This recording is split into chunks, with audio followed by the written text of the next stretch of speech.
నమస్తే, welcome to BCN news. నేను విజయలక్ష్మి. ముందుగా ముఖ్యాంశాలు. మీడియాకు వీడియోని విడుదల చేసిన దర్శకుడు RGV ఏడాది క్రితం చేసిన ట్వీట్ పై ఎందుకు హడావిడి చేస్తున్నారంటూ సూటి ప్రశ్న.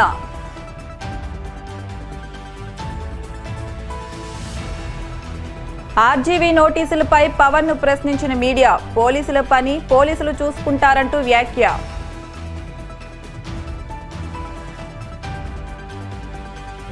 విశాఖ ప్లాంట్ ను దివాలా తీయించేందుకు ప్రభుత్వాలు కుట్ర.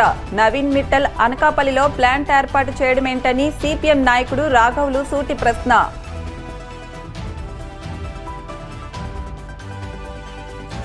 హనీ ట్రాప్ కేసులో ఆరోపణలను తిప్పుకొట్టిన మాజీ ఎంపీ హర్షకుమార్, ఓ యువతపై ఆధారాలు లేకుండా ఆరోపణలు చేశారంటూ ఆగ్రహం.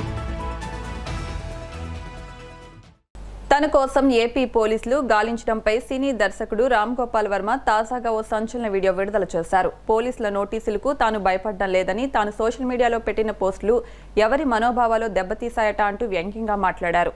తాను పోస్టు పెట్టిన వారికి కాకుండా ఇంకెవరో మనోభావాలు దెబ్బతింటే ఈ కేసులు, సెక్షన్లు ఎలా వర్తిస్తాయని RGV ప్రశ్నించారు. చట్టంలోని సెక్షన్లను ఒక పద్ధతి ప్రకారం వాడటం లేదని ఆయన ఆరోపించారు. పవర్లో ఉన్న రాజకీయ పార్టీలు తమకు అనుకూలంగా సెక్షన్లను మార్చుకుని కేసులు బనాయించడం సరికాదని అన్నారు. హత్య, అత్యాచారాలు వంటి కేసులే ఏళ్లకు ఏళ్లు నడుస్తుంటే తనకు సంబంధించిన ఈ చిన్న కేసుకు ఇలా హడావిడి చేయడం ఏంటని వర్మ ప్రశ్నించారు. అయితే తనకు వచ్చిన నోటీసులకు తాను సమాధానం ఇచ్చానని ఆయన చెప్పుకొచ్చారు. Extremely sorry to disappoint. అంటే ఇప్పుడు ఉనికిపోతున్నాను, మంచం కింద కూర్చొని ఏడుస్తున్నాను అని అందరూ వాటెవర్ ద మీడియా స్పెక్యులేటింగ్, వాళ్ళందరికీ చిన్న డిసప్పాయింట్మెంట్ గా ఉండొచ్చు వీడియో. ఇక్కడ పాయింట్ ఏంటంటే, I just want explain the whole concept. ఇప్పుడు నేను ఆల్మోస్ట్ ఒక 1 year బ్యాక్ ఏదో ట్వీట్స్ పెట్టాను అనే allegation.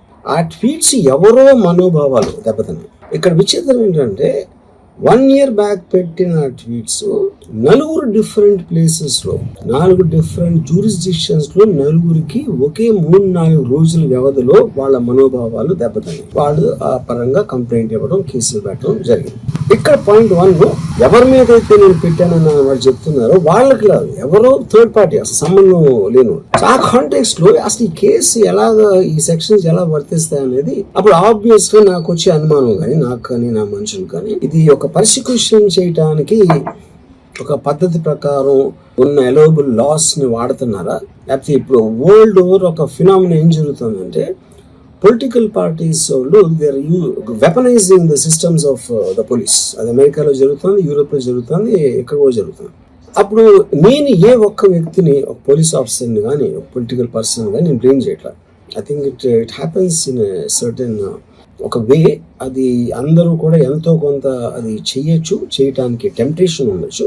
But eventually there is the law of the land which will take the final call. So అది that I completely agree, believe in that and abide by that as a citizen. So ఇప్పుడు నేను ఇక్కడ జరిగింది ఏంటి, నాకు ఒక notice వచ్చింది, నేను ఒక రిప్లై ఇచ్చాను, ఫలానా చోట ఫలానా తారీఖు నేను వస్తాను. అప్పటికి నాకు జరుగుతున్న పని ఒక ఆన్ గోయింగ్ స్కెడ్యూల్ ఉంది కాబట్టి, నా ఫిల్మ్ వర్క్ ఉంది కాబట్టి అవ్వలేదు. అండ్ ఇట్ ఈస్ వేరే ప్రొడ్యూసర్ చేస్తాను, ఆ ప్రొడ్యూసర్కి నష్టం వస్తుంది కాబట్టి నేను మళ్ళీ టైం అడిగాను. ఇదేంటి కేసు, ఇదేం అర్జెంట్ కేసు అంటే, 1 year తర్వాత ట్వీట్ చూసిన అతనికి 1 week లో అన్ని అయిపోవాలనేది ఏమన్నా మీనింగ్ ఉంటుంది అసలు దానికి? So which basically means it is being done for purposes other than the urgency of the case. ఇది అర్జెన్సీ ఆఫ్ ద కేసు అంటే మీరు మర్డర్లు వీడర్లు ఇన్ని జరిగి సంవత్సరాలు తీసుకుని RGVతో పాటు పలువురికి నోటీసులు ఇచ్చినా విచారణకు రాకపోవడంపై ఇప్పుడే తాను స్పందించనని ఢిల్లీ వేదికగా మీడియాతో పవన్ కళ్యాణ్ పేర్కొన్నారు. ఈ కేసు విషయంలో పోలీసులను వారి పని వారిని చేసుకోనివ్వండి అన్నారు. తన పని తాను చేస్తానని, పోలీసుల సామర్థ్యంపై నేనేమీ స్పందించనని అన్నారు. హోంశాఖ, లా అండ్ ఆర్డర్ తన పరిధిలో లేదని, మీరు అడగాల్సింది ముఖ్యమంత్రిని దాటవేశారు. తాను ఏం మాట్లాడినా బాధ్యతగా మాట్లాడాలని, మీరు చెప్పిన అంశాలన్నీ సీఎం చంద్రబాబు దృష్టికి తీసుకెళ్తానని పవన్ కళ్యాణ్ పేర్కొన్నారు. The police do their job. Let me do my job. నా పని నేను చేసుకున్నాను, వాళ్ళ పని వాళ్ళు చేయాలి కదా. గత గవర్నమెంట్ లో అయితే ఎక్కడున్నా కూడా పట్టుకొచ్చేవాళ్ళు. అవునా? ఇప్పుడేమో అంతా చెప్తున్నారు వాళ్ళు ఢిల్లీ నుంచి కూడా పట్టుకెళ్ళిన సందర్భాలు ఉన్నాయి. అలా అనిపించట్లేదా ఇప్పుడు? అంటే మీకు ఇప్పుడు చంద్రబాబు గారి మీద నందిగామలో దాడి చేసిన వాళ్ళు సింపుల్ గా కోర్టుకు వెళ్ళి వచ్చి మేము బయటకు వచ్చేసామని చెప్పి కాలర్ ఎగరేసుకునేటువంటి పరిస్థితి కనిపిస్తా ఉంది. సో ఎట్లా నేను ఒకటి లా అండ్ ఆర్డర్ హోమ్ నేను చేయట్లేదు. సో మీరు ఇది అడగాల్సింది మీరు ముఖ్యమంత్రి గారిని అడగాలి. కూటమి ప్రభుత్వం కాబట్టి కరెక్టే. మీరు అలాగే ఇప్పుడు నేను పంచాయతీ రాజ్ గురించి అడిగితే నేను చెప్పగలను. అంటే కొన్ని ఇది మా ఇంటర్నల్గా ఏం జరుగుతుందో ఒకసారి మీరు చెప్పినవన్నీ ఖచ్చితంగా నేనే దాన్ని తప్పించుకోవట్లేదు కదా, కానీ ఒక మాట చెప్పేటప్పుడు కొంచెం బాధ్యతగా చెప్పాలన్నది. సో మీరు మా మీడియా మిత్రులు అడిగారు ఢిల్లీలో, ఇవన్నీ నేను మా ముఖ్యమంత్రి గారి దృష్టికిను హోంమంత్రి గారి దృష్టికి తీసుకెళ్తాను. ఏం చెప్పంటారు చెప్పండి, మీ మాటకు నేను తీసుకెళ్తాను. అంటే మిమ్మల్ని అంత ఇబ్బంది పెట్టినప్పుడు, అంత ధైర్యంగా ఆంధ్ర పోలీసు ఉన్నప్పుడు ఈరోజు ఆంధ్ర పోలీసు ఎందుకు తట్టుపాయిస్తున్నారు అడగాలి. కార్తీక మాసాన్ని పురస్కరించుకుని విశాఖ పెందుర్తి శారదాపీఠంలో మహామృత్యుంజయ హోమం రుద్రాభిషేకం నిర్వహించారు. యజ్ఞం అనంతరం మహాపూర్ణాహుతి కార్యక్రమాన్ని జరిపించి భక్తులకు యాగఫలం అందించారు. ఆలయానికి విచ్చేసిన భక్తులతో పీఠాధిపతి స్వరూప నందేంద్ర సరస్వతి స్వామి ప్రత్యక్షంగా చంద్రమౌళీశ్వర్లకు అభిషేకాలు చేయించారు.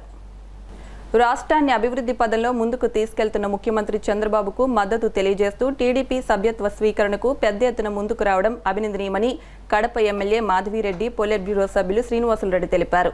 కడప నగరం 24వ డివిజన్లో స్థానిక TDP in charge Ashok Reddy, ITDP జిల్లా నాయకులు బొమ్మిశెట్టి చంద్ర ఆధ్వర్యంలో టీడీపీ సభ్యత్వ నమోదు కార్యక్రమాన్ని ప్రారంభించారు. కడప నగరంలోని పలు ప్రాంతాల్లో సభ్యత్వ నమోదు కార్యక్రమం ముమ్మరంగా కొనసాగుతోందన్నారు.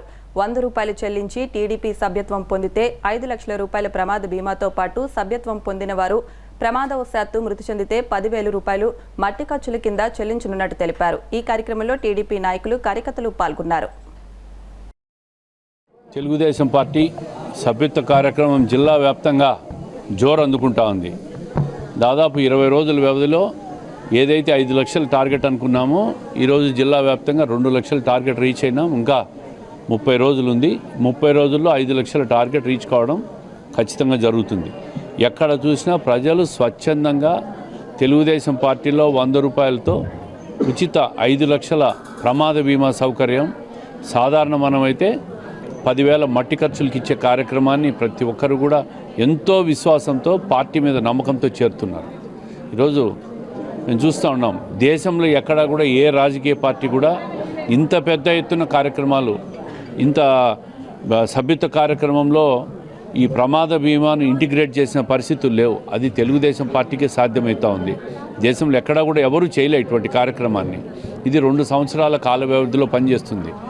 ఒక టెక్నాలజీని మా యువనేత నారా లోకేష్ గారు టెక్నాలజీతో కూడుకొని అప్పటికప్పుడే 100 రూపాయలతో సభ్యత్వాన్ని కూడా ఆన్లైన్ ద్వారా మొబైల్ ఫోన్లో ఏదైతే ఆ నెంబర్ కూడా డిస్ప్లే కావడం కూడా జరుగుతూ ఉంది. ఏ క్షణమైతే మెంబర్షిప్ తీసుకుంటున్నారో ఆ క్షణం నుంచి కూడా అది ఫోర్స్లోకి రావడం కూడా జరుగుతుంది.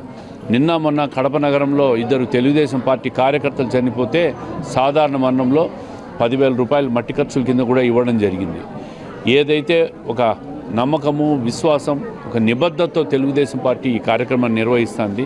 ప్రతిపక్షాలకు కూడా కంటితుడుపుగా ఉంది. ఈర్ష్య, అసూయపడుతున్నారు. తెలుగుదేశం పార్టీని, ప్రభుత్వాన్ని నిత్యం విమర్శించడమే పనిగా పెట్టుకున్నారు. అయ్యా 6 నెలలు కూడా కాలేదు ప్రభుత్వం వచ్చి, అప్పుడే అధికారం పోయిందనే బాధ మీలో కనిపిస్తూ ఉంది.